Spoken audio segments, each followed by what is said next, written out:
La Gran Pirámide de Giza es la única de las 7 maravillas de la antigüedad que todavía permanece en pie.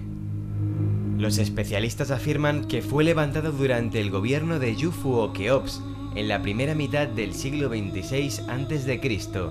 Pero, ¿cuáles eran las medidas originales de la Gran Pirámide? ¿Es cierto que su cima estaba coronada por una enigmática esfera? ¿Qué tipo de conocimientos científicos avanzados incorporó la civilización del antiguo Egipto a la arquitectura? ¿Con qué objetivo se construyó la pirámide de Keops? ¿Cuáles son los nuevos y recientes descubrimientos sobre esta maravilla de la antigüedad? Para responder a estas y otras cuestiones nos acompaña Miquel Pérez Sánchez, doctor en Arquitectura por la Escuela Técnica Superior de Arquitectura de Barcelona y la Universidad Politécnica de Cataluña.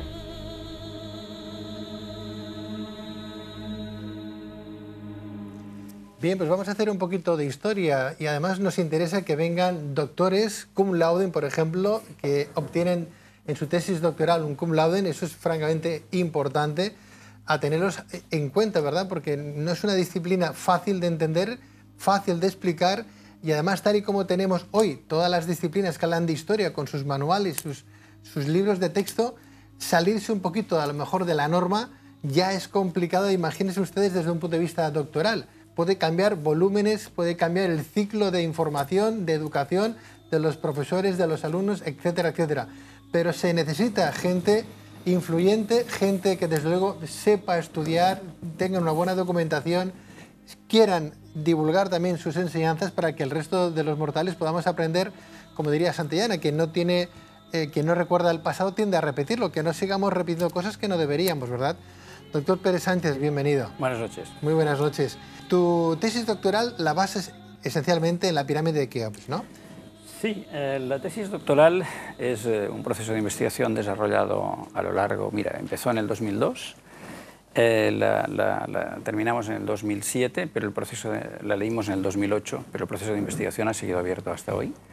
Y el elemento más importante, inicialmente, ha sido la reconstrucción informática de la forma original de la Gran Pirámide. Bien. Y sobre lo que has comentado, me gustaría hacer un matiz. Fíjate que la ciencia es algo que evoluciona constantemente. Por tanto, nuestro conocimiento del pasado, a la que lo sometemos al análisis científico, en este caso desde la disciplina de la arquitectura, lógicamente también está sometido a cambios, ¿no? Bueno, está sometido a cambios siempre y cuando hayan investigadores que quieran estudiar esos cambios, esos posibles cambios, esas hipótesis, ¿no? Que no se quedan solamente con el manual o el libro de texto, porque mira que es fácil. Es que precisamente la investigación es eso. La investigación es ir más allá de lo que se sabe. Es intentar aportar algo a lo que se ha dicho hasta ahora. Y el análisis del monumento, después de su reconstrucción, nos aporta datos absolutamente excepcionales. Datos excepcionales, doctor Pérez, que van en contra un poco de la disciplina de la investigación que hasta ahora se conocía y se tenía de Keops, por ejemplo. ¿Qué hemos descubierto o qué has descubierto de nuevo, por ejemplo, en esa pirámide de Keops? Vamos a ver, yo creo que las nuevas investigaciones no van contra ninguna disciplina. En todo caso, desde otras disciplinas, en este caso la arquitectura, completan trabajos que se han realizado hasta el momento y es cierto que en algunos momentos pueden entrar en contradicción, pero insisto, no pasa nada.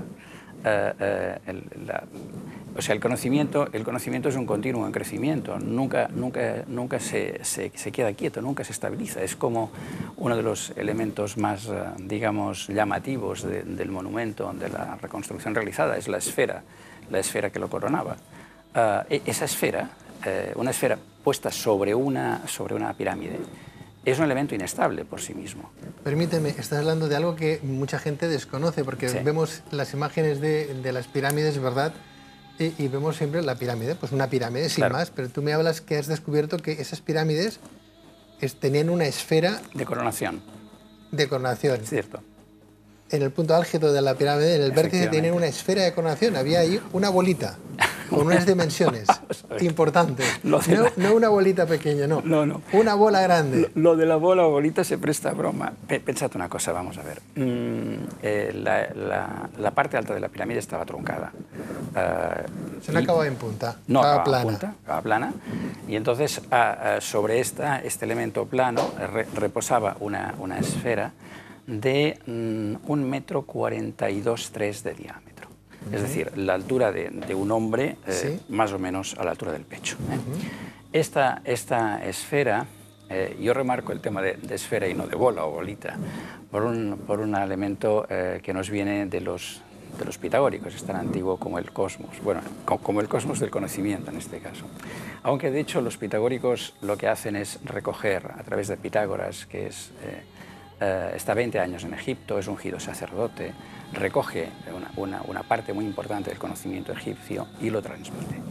Decía que los pitagóricos hablan de la armonía de las esferas. Todo el cosmos está hecho de esferas.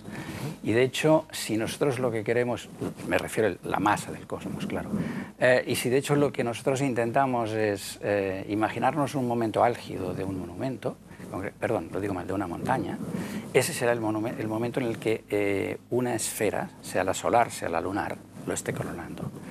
Por tanto, hay también otra imagen que yo creo que es muy interesante, que es la de la idea de que los rayos de sol eran las aristas, o sea, los rayos de sol petrificados eran las aristas de la pirámide, ¿no? Desde ese punto de vista simbólico, que estuviera coronada por una esfera, tiene todo el sentido. Pero no sale de ahí la reconstrucción, es decir, no estamos haciendo una reconstrucción simbólica, sino que son las leyes de la geometría las que nos permiten llegar a la conclusión de que había una esfera en la coronación. ¿Una esfera de qué material? Bien, lo más probable es que esta esfera fuera de material pétreo y estuviera recubierto de chapas, de capas, de una capa formada por distintas partes de electrón. ¿De electrón? No, electrón. Creo que la traducción correcta del griego sería electrón. El electrón es una aleación de plata y oro con una proporción de oro entre el 60 y el 75% y de plata entre el 40 y el 25%, y que tenía curiosamente propiedades electromagnéticas. De ahí viene la palabra electricidad. Pero hay que recordar que la energía electromagnética es justamente la más desconocida de nuestra ciencia, ¿no? Y esa ciencia, en concreto, esa esfera de 1,40 m de diámetro, ¿no?, que ya nos la imaginamos, recubierta de ese electrón de oro y plata, ¿no? En sí, aparte de cursar pues ese simbolismo, como tú bien decías, ¿no?, el sol, la luna, algo que represente pues una divinidad, más o menos está ahí. ¿Por qué ha sido motivo de estudio? Porque en sí ha sido motivo de estudio la pirámide en sí, solamente esa parcela, no. Toda la estructura geométrica, el número pi, que al parecer ya conocían también los arquitectos de que cómo se entiende, ¿no?, que llegan a conocer esas medidas tan singulares. Exactamente, antes de irme de la esfera, esa esfera con ese poder electromagnético, ¿no?, ¿lo utilizaban ellos para algo? ¿Era fuente de algo? Eso lo desconozco. Es decir, eso sería terreno esotérico, quizás. No, yo creo que sería simplemente terreno especulativo. Es decir, especulativo en el sentido de que yo he intentado llevar a cabo un trabajo de investigación científica y solamente puedo hablar de lo que sé. Es decir, a partir de ahí valen las especulaciones que sea, sobre todo valen, quiero decir. O sea, cualquiera puede realizarlas, pero una cosa es especular y la otra es tener datos científicos. Vamos a ver, cuando hablamos de que hay una esfera de coronación es debido a la geometría. Es decir, el cuadrado de la base de la pirámide no es un cuadrado perfecto. De tal manera que los centros de las caras están metidos hacia el interior del monumento. De tal forma que en vez de tratarse de una pirámide de 4 caras triangulares, es una pirámide de 8 semicaras triangulares. Esto se ve muy claramente en las fotografías aéreas y especialmente con el sol rasante de los equinoccios, ¿no?